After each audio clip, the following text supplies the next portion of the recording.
We're 2 videos in and it's already a train wreck.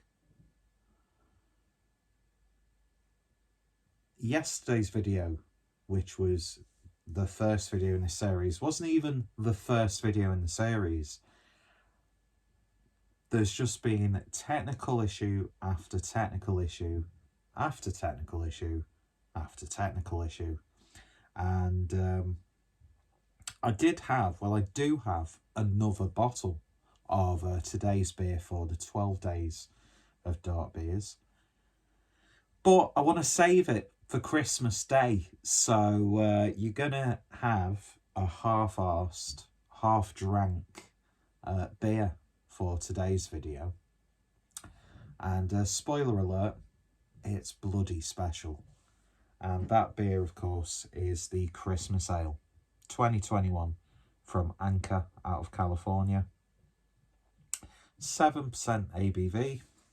And this one is brewed with hops, well, obviously, spices, raspberry juice and cranberry juice. Got a beautiful illustration / painting of the Joshua tree for this year's version. And 2021 is the 47th edition of the Christmas Ale. Thank God there's lots of varieties of trees, that's all I can say. And yeah, just absolutely gorgeous, traditional, retro looking artwork. I love the shape of the bottle as well. Just absolutely beautiful presentation, to be honest. So this is what I've got left of the beer. Still a fair bit, to be fair. It's one of those ones where you want to take your time with it. And although it's 7% ABV, it has characteristics that would make you think that this was, you know, between 2 to 3% ABV higher.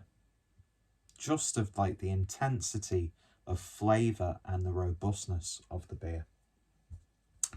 So we'll give it a little bit of a sniff. I mean, the colour is, it's pretty much bordering on jet black. It's really dark, intense looking brown with a really nice beige head.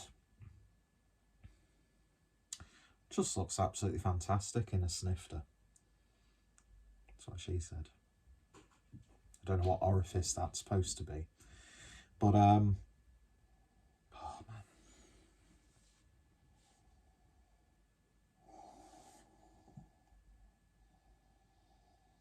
The cranberry and raspberry, right there. Got this nice dark forest fruits element to it. It's got all of those like classic smelling winter spices in there as well. Big hit of a slight savoury licorice. Oh man. It even has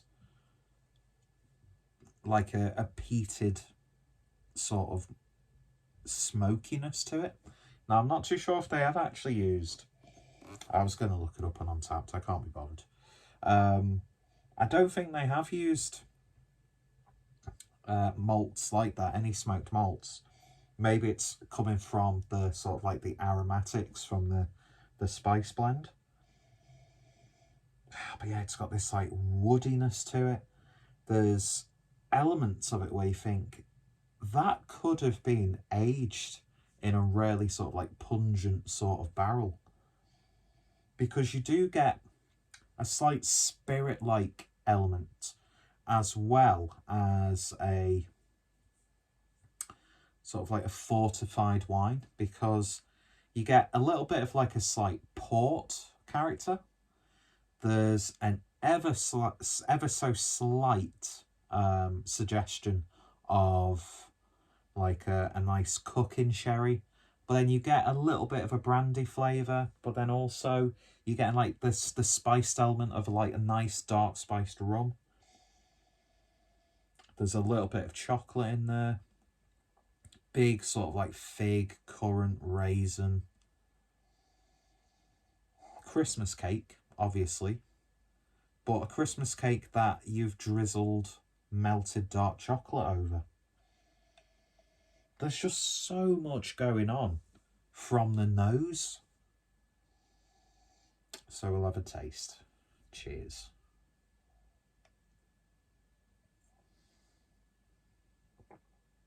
Oh, it's a big beer, but it's not a big ABV. I mean, a 7% ABV is still big. But it's just like, it feels heavier, but not in a boozy way, just because of like the sheer amount of flavour in there. You don't get so much of that cranberry and raspberry on the flavour. It's more towards, just sort of like softens the beer slightly. There's a big, bordering on abrasive, smoky element to it, which I'm very much a fan of. But yeah, big savoury woodiness. Again, you're tasting it and you're thinking, this could have easily been a barrel-aged beer. The spices are coming into play as well. Playing into that bitter aftertaste. Pairing this with like a selection of cheeses and some really nice smoked meats, you've got yourself a post-Christmas meal winner there. And although I'm not a cigar smoker, I shouldn't even smoke cigarettes because I had almost fatal asthma growing up as a child. But I could imagine this going absolutely beautifully with a proper good authentic cigar. Picture this scene. You've had family over. It's wonderful. They're your family. You love them.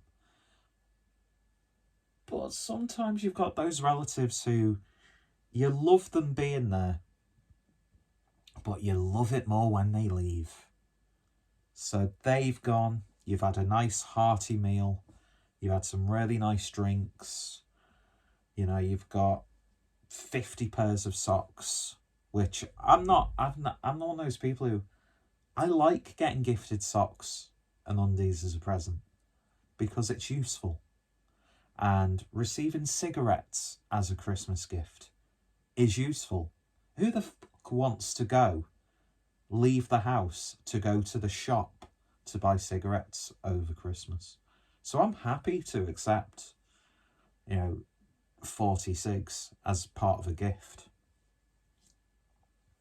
But yeah, just family have gone. You've had a great day. And it's mild outside. It's cold. Might have snowed a little bit, but it's not wet. It's not damp. You put a nice winter jacket on. You sit outside. You pour yourself a glass of this. Get yourself a nice cigar. And then you see the early evening out, and then you come back in, and then you just guzzle down more alcohol.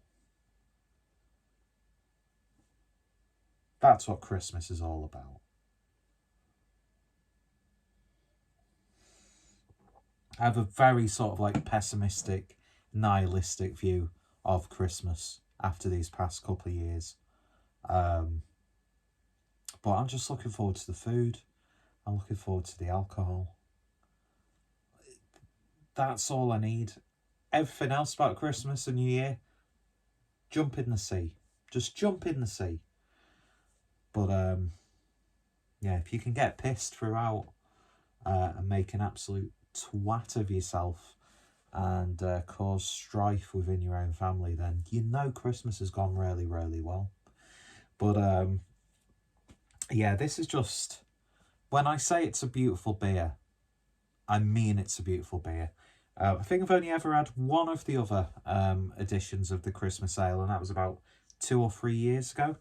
I picked up 2 bottles of this, 2 cans of Sierra Nevada's Celebration IPA from Bunderbust in Liverpool. Had the intel from Adam, aka Mersey Beers, the night before. And as luck would have it, I was going Christmas shopping with my dad to Liverpool.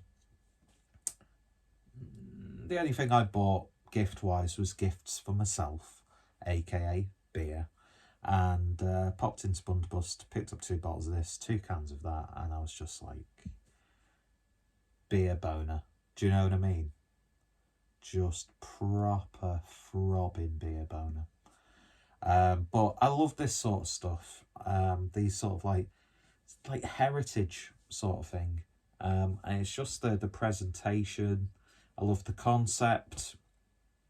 I love the theme of it. Anchor, very prestigious historical brewery. Still going from strength to strength now. And I just love that sort of stuff. And then being able to drink something like this, which is now a lot more easy to get hold of. You know, everyone can enjoy it, and that's what it's all about, really. So, yeah, if you're in... Well, I suppose a lot of bottle shops will have this available here in the UK. But if you want to go to Bunderbust, they're doing 40% off takeout beers. So you can go to Leeds, Manchester or Liverpool, pop in, get yourself a bottle of this. Have one to drink now, have one to save for over Christmas and Boxing Day. And just enjoy it. It's just a beautiful, beautiful beer. So rich, so robust. It's got a beautiful body to it. Not too heavy. And like I said, it's a 7% beer, but it's got all of the flavour and character of a beer that could easily be upwards of 10%. And I just love the fact that it tastes like it's a really well aged barrel. You know, it's been aged in a really like potent barrel. That's what I like about it. There's these sort of like big bold flavours that there's elements that almost teeter on being a little bit abrasive, but I love it for that. And yeah, it's an iconic beer from an iconic brewery. And yeah, I need to make a better effort to pick this up every year going forward. I need to do that with like the Fuller's Vintage Ale and Imperial Stout as well. But yeah, I'm very much looking forward to drinking my next bottle over Christmas. So yeah, if you've tried this, then let me know your thoughts, opinions down below. How do you feel it compares to previous years? I know the recipe changes from year to year. And yeah, that's it really. Go check out Anchor down below. And yeah, hopefully tomorrow's video there'll be no technical issues.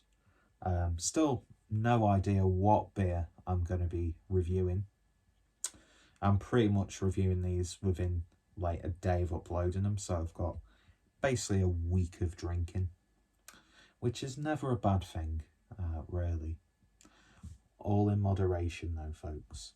Anyway, yeah, cheers for watching. You all take care. And if you want to see yesterday's video where I reviewed Cafe Lungo from Siren and Anonymous Coffee Company, which was a coffee doppelbock, that's 2 out of 2 beers that have just been next level. And hopefully tomorrow's beer and then the remaining beers of this 12 beers of Dark Beers of Christmas will be just as good. And let's hope some of them are even better. Anyway, I better stop this video just in case it doesn't actually save like last time. And yeah, take care, stay safe. And I might try and do something a bit more festive over the next next videos in this series, but can I be bothered? Can I really be bothered? Anyway, take care, stay safe, and I'll see you next time.